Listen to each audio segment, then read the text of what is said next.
Oh, kesukaan.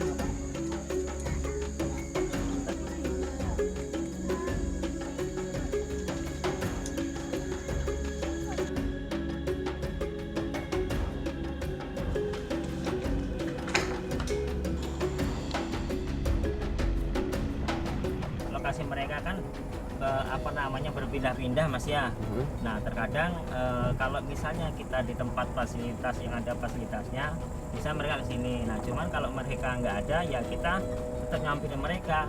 Nah, kalau untuk orang yang sehat itu dinamakan bungaron, sementara untuk orang yang sakit itu bercenenggo. Kok Nio selain sakit gigi, darahnya kurang juga. Tahu 80 kok. Nah, Nio sehari 3 kali. Ya.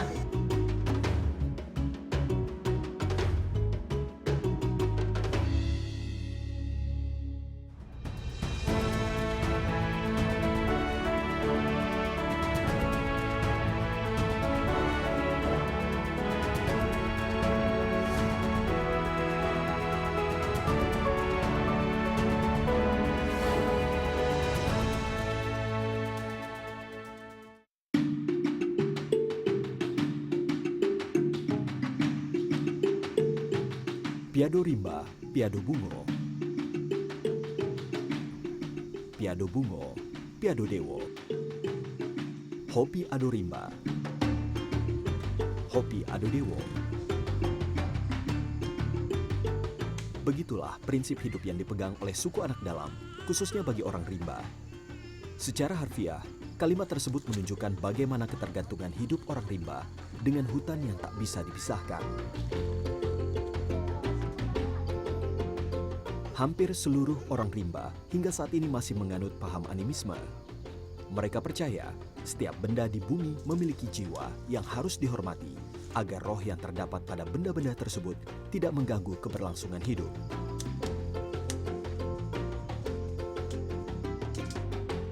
Jumlah populasi orang rimba berkisar 5.270 orang. Mereka tersebar di 6 kabupaten yang terdapat di Provinsi Jambi dan sebagian kecil wilayah di Provinsi Riau dan Sumatera Barat. Orang rimba tinggal dan mencari makan di dalam hutan. Mereka hidup dengan cara berkelompok kecil, terdiri dari 3 hingga 7 keluarga. Mereka hidup dengan cara nomaden atau berpindah-pindah tempat. Hal tersebut dilakukan ketika ada anggota keluarga yang meninggal dunia, karena dalam kepercayaan orang rimba, orang yang telah mati harus ditinggalkan agar terhindar dari nasib buruk atau kutukan. Mereka hidup jauh dari permukiman penduduk, hampir tak terjamah oleh fasilitas pendidikan dan kesehatan. Pandemi terjadi di seluruh dunia. Nah, tentang tahun kita dengar itu Namun seorang perawat bernama Rusli Effendi yang bernaung di bawah komunitas konservasi Indonesia Warsi mendedikasikan dirinya sebagai fasilitator kesehatan bagi orang rimba. Dalam bahasa orang rimba, orang yang bisa membantu menyembuhkan penyakit seperti Rusli dikenal dengan sebutan lokoter.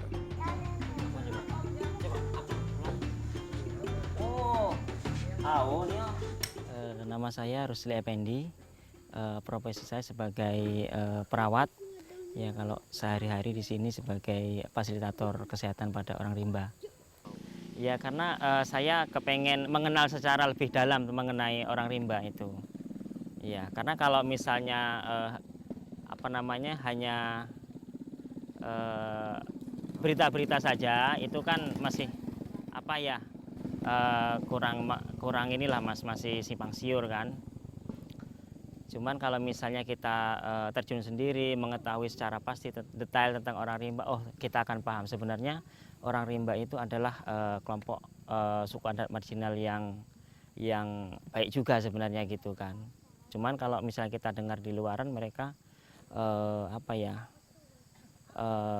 banyaklah yang orang memandang mereka itu dengan stereotip itu, dengan penuh curiga, penuh pokoknya yang buruk-buruk lah seperti itu. Senang berpenyakit, senang sehat disebut dengan Rusli menjadi fasilitator kesehatan orang rimba sejak 2015. Selama 20 hari di setiap bulan, Rusli menghabiskan waktu di permukiman orang rimba, jauh dari istri dan kedua anaknya. Artinya, Rusli hanya memiliki waktu kurang lebih 1 minggu dalam sebulan untuk bercengkrama dengan keluarga kecilnya. Ia tinggal bersama keluarga di kota Jambi. Pilihan Rusli untuk menjadi fasilitator kesehatan orang rimba bukan berarti tanpa penolakan dari keluarganya. Ketidakhadiran Rusli menyaksikan tumbuh kembang kedua anaknya di rumah menjadi suatu hal yang berat untuk diterima sang istri, karena terbentur dengan komunikasi yang sulit ketika Rusli sedang bertugas di pedalaman tempat orang rimba bermukim. Ya, yang paling sulit sih masalah anak, karena pada saat saya ditinggal, otomatis kan anak sama saya, kami cuma bertiga. Nah, pada saat anak saya yang sakit, yang kecil itu sakit, itu yang saya susah gitu. Kenapa? Karena ya kalau anak sesak, suami nggak ada, jadi otomatis saya harus ke paskes sendiri, saya harus cari obat sendiri, itu aja. Dan juga pada saat misalnya saya butuh komunikasi nih, apa obatnya gitu, ini mau kayak mana, saya pas nelpon nggak aktif gitu. Itu sih yang jadi yang terkesan banget kalau ketika ditinggal tuh takut anaknya kambuh gitu, karena punya riwayat sesak itu. Kalau sukanya? Kalau sukanya ditinggal ya nggak ada sukanya sih, cuman satu hal yang memang ketika berpisah berapa hari, kadang sampai 20 hari, ada sampai 30 hari. Itu terasa ketika bertemu ya lebih harmonis gitu aja sih. Namun, seiring berjalannya waktu, perlahan keluarga Rusli dapat mengerti dan memahami jalan hidup yang dipilih oleh Rusli. Anak-anaknya mulai mengerti bahwa ayahnya mendedikasikan diri untuk mengobati orang rimba yang sakit dan membutuhkan pertolongan. Anak-anaknya mulai paham bahwa pekerjaan ayahnya bukanlah pekerjaan yang menjadi pilihan oleh kebanyakan orang. Ya kalau keluarga sebenarnya ini Mas agak keberatan lah gitu kan. Maksudnya tuh ya menanyakan kok lama sekali di lapangan gitu kan. Nah karena tugas tadi ya karena di awal sudah kita sama-sama bicarakan, tentunya lambat laun akan mengerti. Walaupun di awal-awal itu sangat susah itu Mas. Sini sama Kak Maria nggak bisa pakai kemana, tapi yang lain. Rusli merupakan satu dari 2 fasilitator kesehatan yang ada di Komunitas Konservasi Lingkungan Indonesia Warsi. Cakupan wilayah pelayanan kesehatan bagi orang rimba meliputi 6 kabupaten yang terdapat di Provinsi Jambi. KKI Warsi merupakan lembaga swadaya masyarakat non-profit yang bergerak di bidang konservasi lingkungan. Warsi telah terjun ke wilayah orang rimba sejak 1995 sebelum orang rimba bisa menerima orang luar untuk berinteraksi dan berkomunikasi. Warsi memiliki konsentrasi untuk memfasilitasi orang rimba agar mampu mendapatkan fasilitas kesehatan dan pendidikan. Sama seperti warga negara Indonesia lain, tanpa mengubah adat dan budaya dari orang rimba itu sendiri.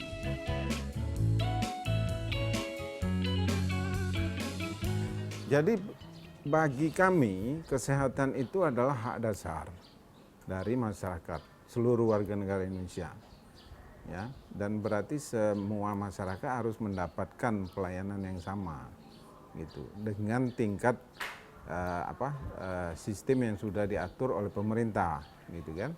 Nah, selama ini ya karena kendala tadi, contoh kendala administrasi, kemudian kendala budaya gitu ya. Kendala budaya itu pada tahap awal kami mencoba mengintegrasikan puskesmas bisa melayani mereka itu berat juga karena ada image gitu ya. Ini mereka orang dari hutan, punya kesaktian macam-macam, dokternya jadi takut kan begitu. Kalau dokternya nanti perempuan bisa ngikut, ya itu kan budaya ya. Kali ini, Rusli tengah bersiap untuk berangkat ke Kabupaten Sarolangun. Segala macam peralatan kesehatan pun disiapkan untuk mengunjungi dan memeriksa kondisi kesehatan dari kelompok-kelompok orang rimba. Sekali bertugas, Rusli akan menghabiskan waktu lebih dari setengah bulan untuk bersafari ke pemukiman orang rimba yang membutuhkan pelayanan kesehatan.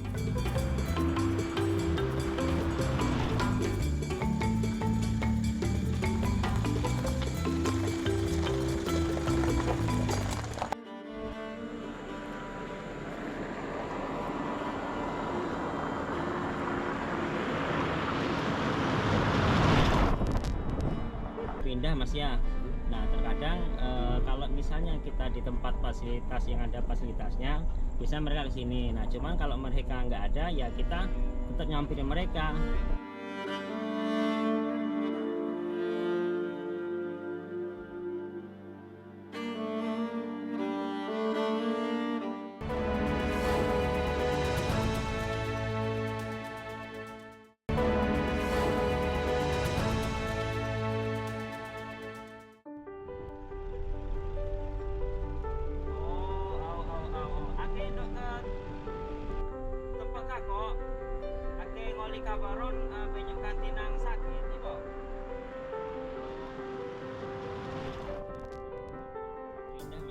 Kini, Rusli menuju salah satu permukiman orang rimba.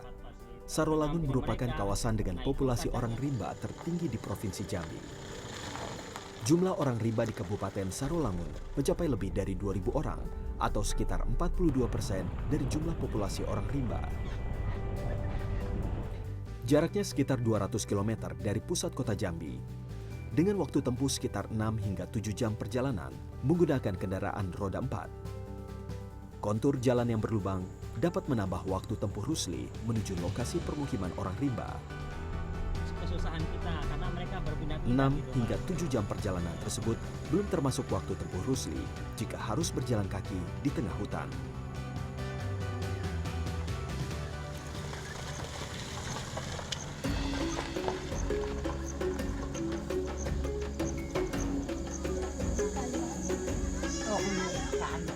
Orang rimba tergolong dalam kelompok yang rentan terkena penyakit. Hal tersebut disinyalir karena gaya hidup yang mereka jalani. Penyakit umum yang kerap ditemukan pada orang rimba, mulai dari batuk flu hingga hepatitis dan malaria. Setiap akan mengobati orang rimba, Rusli terlebih dahulu harus mendapat izin atau restu dari kepala kelompok orang rimba. Kepala kelompok tersebut dikenal dengan sebutan tumenggung. Seseorang yang dipilih secara musyawarah adat untuk memimpin kelompoknya. Seorang tumenggung bertanggung jawab atas penerapan hukum adat bagi kelompoknya, termasuk kepada siapa saja mereka boleh berinteraksi, seperti Rusli yang datang dari luar kelompok mereka. Ya, banyak penyakitnya itu, ada yang malaria, ada juga asam urat, ada juga banyak yang bisa diperiksa itu karena ya banyak penyakit itu yang menyerang tidak nampak di sudut mata kita. Kalau macam batuk, demam itu kan masih nampak. Kalau yang lain itu tidak nampak begitu. Rupa orang sehat tapi dia banyak penyakit itu. Oh ya, dulu semenjak yang ada dibilang orang luar itu corona itu, ya Rusli itu menugaskan pasien. Pasien itu pertamanya pasien orang tua. Itu pasien orang tua itu 2 kali pasien. Yang kedua pasien anak-anak yang berumur yang bisa masuk sekolah itu sudah lengkap. Sekitar ini sudah ada yang punya kartu pasien. Rusli bertugas memeriksa orang rimba yang memiliki keluhan penyakit. Salah satu cara yang dilakukan dengan membuka gerai pemeriksaan tak jauh dari permukiman orang rimba. Berbagai keluhan ia tangani dengan memberikan obat-obatan dasar untuk memulihkan penyakit orang rimba. Jika orang rimba membutuhkan pengobatan serius, maka pasien akan dibawa ke puskesmas untuk mendapat penanganan lanjutan. Udah pernah, biasanya demam. Yang bantu Rusli. Itu biasanya malaria itu. Beberapa tahun yang lalu itu sampai anak aku sampai kejang, dia demamnya tinggi. Itu dibawa ke puskesmas, dicek itu malaria. Nah sesudah itu sampai sekarang alhamdulillah belum ada kambuh, malarianya belum kambuh. Sembuh ya. Dikasih obat apa ya? Dirawat? Iya dirawat. Berapa hari? 3 hari itu dirawat. Dikasih obat? Dikasih obat. Dikasih makan? Sampai sekarang belum ada kambuh, belum ada.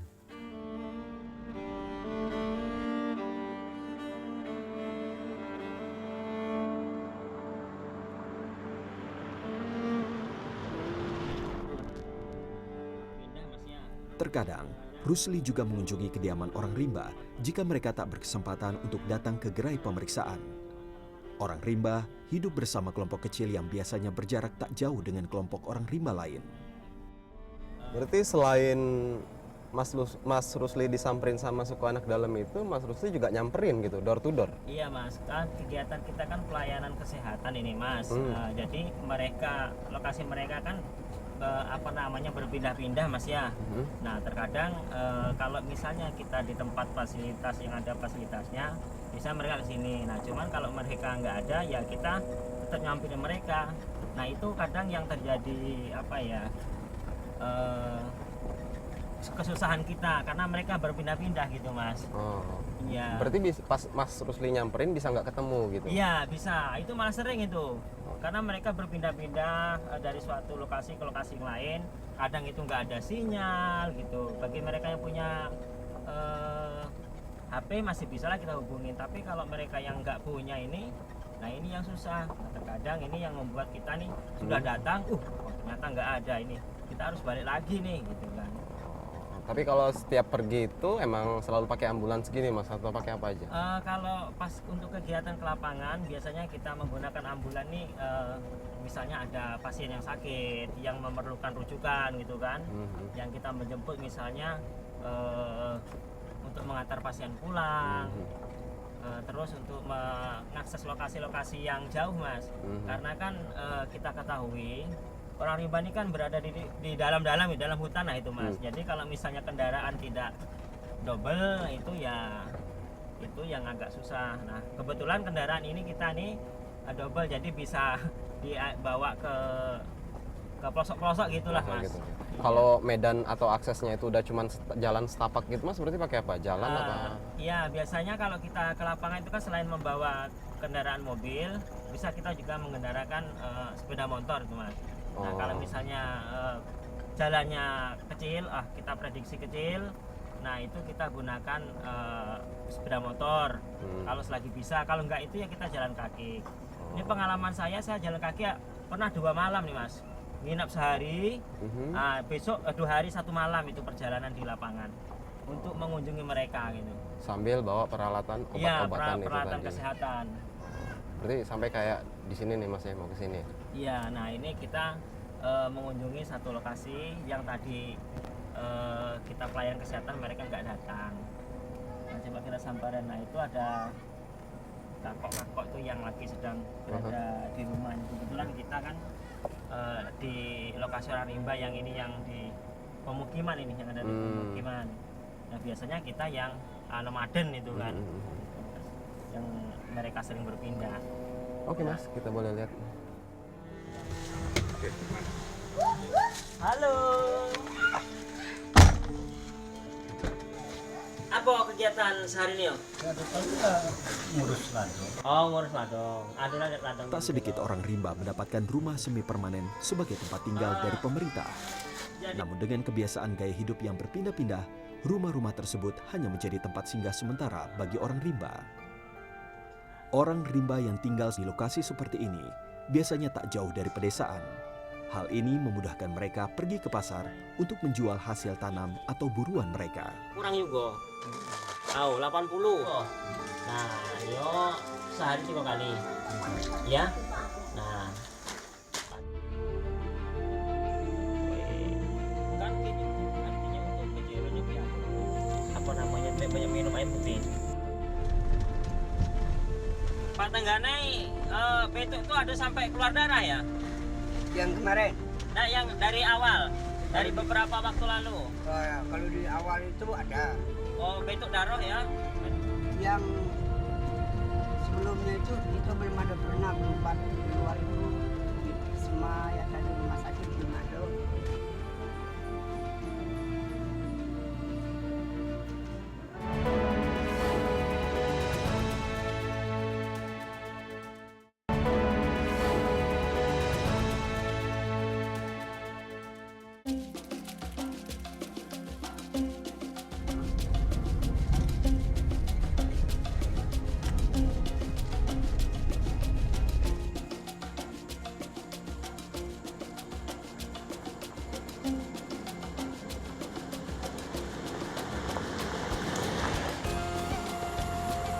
Selain menjangkau orang rimba yang tinggal tak jauh dari pedesaan, Rusli juga mendatangi orang rimba yang tinggal di kawasan perkebunan.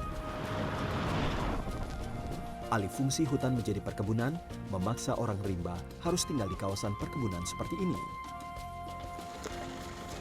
Perubahan lingkungan seperti ini turut menjadi faktor yang menggerus persediaan dan lahan orang rimba mencari makan. Akibat dari hal tersebut, lagi-lagi berdampak terhadap kesehatan. Lagi ngapo? Orang rimba terbiasa melakukan kegiatan basandingan. Kegiatan memisahkan antara orang yang sakit dengan orang yang sehat, meskipun mereka tergabung dalam satu kelompok. Apa namanya, banyak minum air putih. Hal ini mirip seperti konsep social distancing yang diterapkan masyarakat modern saat menghadapi pandemi COVID-19. Nang sakit. Perbedaannya, kebiasaan basandingan bagi orang rimba merupakan kegiatan turun-temurun dari nenek moyang mereka yang sudah dilakukan sejak ratusan tahun yang lalu. Habis dari sini tadi ke sini lagi, Mas? Iya, kita ke beberapa lokasi. Jadi Mas Rusli ini habis memeriksa satu orang rimba yang sedang sakit dan akan lanjut ke memeriksakan orang rimba yang sakit ke titik selanjutnya. Mereka ini sebenarnya satu kelompok tapi dipisah atau dinamakan sedang melakukan kegiatan bersanding karena inilah yang mereka lakukan untuk meminimalisir menularkan penyakit dari satu orang ke orang yang lainnya yang sudah dilakukan sejak ratusan tahun yang lalu. Berarti hari ini lanjut ke sini. Kelompok yang nang sakit. Ya. Ndok ake priso kesamuran. Kalau untuk orang yang sehat itu dinamakan bungaron, sementara untuk orang yang sakit itu bercenenggo. Nah, di sini pun dalam pelaksanaannya antara orang yang sehat pun itu kadang masih ada jarak. Kalau misalnya mereka beda kelompok ya. Nah, jadi mereka itu tetaplah menjaga tadi. Misalnya ini ada orang luar nih mau masuk kelompok mereka itu diasingkan dulu lah ibaratnya gitu. Mereka disingkirkan dulu beberapa hari. Kalau misalnya mereka itu tidak terjadi apa-apa atau tidak sakit, mereka baru boleh berkumpul gitu. Pak Tenggane, betuk itu ada sampai keluar darah ya? Yang kemarin? Nah, yang dari awal, dari beberapa waktu lalu. Pandemi COVID-19 juga turut berdampak bagi kehidupan orang rimba. Selain pasien yang harus mendapatkan pengobatan lanjutan, orang rimba yang akan divaksin COVID juga dibawa ke puskesmas terdekat. Namun, jika masih membutuhkan penanganan lebih lanjut, tak jarang pengobatan akan dirujuk ke rumah sakit umum daerah di ibu kota kabupaten maupun provinsi. Ya, secara umum kami tidak membedakan antara masyarakat umum dengan SAD. Namun dalam pelayanan kesehatannya kan memang dia lebih khusus daripada yang umum karena dia ya secara dia kan belum begitu mengerti kan. Jadi kami harus menjelaskan dulu tindakan apa yang kami berikan, baru kami layani kan. Pada umumnya mereka pengennya dirawat karena di Kecamatan Heritam ini yang dianggap di rumah sakit cuma Puskesmas Tangkabau. Jadi di Jernih ada puskesmas tapi dia tidak menganggap itu rumah sakit. Dia bilang di rumah sakit ada rumah Tangkabau. Masalah lain bagi orang rimba adalah administrasi kependudukan. Disinilah peran lain dari Rusli sebagai fasilitator kesehatan. Rusli membantu orang rimba mengurus administrasi di fasilitas kesehatan. Selama ratusan tahun eksistensi suku anak dalam, mereka baru mendapatkan nomor induk kependudukan pada pertengahan tahun 2020. Salah satu pendorongnya adalah kebutuhan untuk mendata orang rimba yang akan divaksin dan menerima bantuan dari pemerintah akibat pandemi COVID-19. Administrasi kependudukan juga menjadi salah satu perhatian Warsi terhadap kebutuhan orang rimba agar mempermudah mereka untuk mengakses fasilitas kesehatan. Nah, dalam konteks kesehatan ini sekarang memang kita lebih mendorong karena perkembangan puskesmas kan sudah tidak hanya di kota kecamatan. Jadi dalam satu kecamatan sudah dibangun beberapa puskesmas gitu. Jadi kita mendorong pemerintah merekognisi bahwa kelompok orang rimba ini tidak dibatasi oleh sekat administrasi. Karena mereka adalah suku yang nomadik, semi nomadik ya. Jadi kalau mereka tercatat sebagai pasien di puskesmas A, kemudian mereka bergerak, mereka mengakses puskesmas B, maka sistem merekognisi itu. Jadi mereka diterima di puskesmas B walaupun tidak tercatat sebagai pasien rutinnya gitu.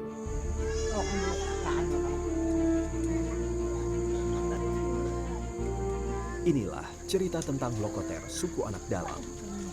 Perjuangan agar orang rimba mendapat pelayanan kesehatan yang layak seperti masyarakat pada umumnya. Upaya Rusli tak akan berarti tanpa ada kerjasama segala pihak. Karena kesehatan merupakan hak dasar yang harus didapatkan oleh warga negara.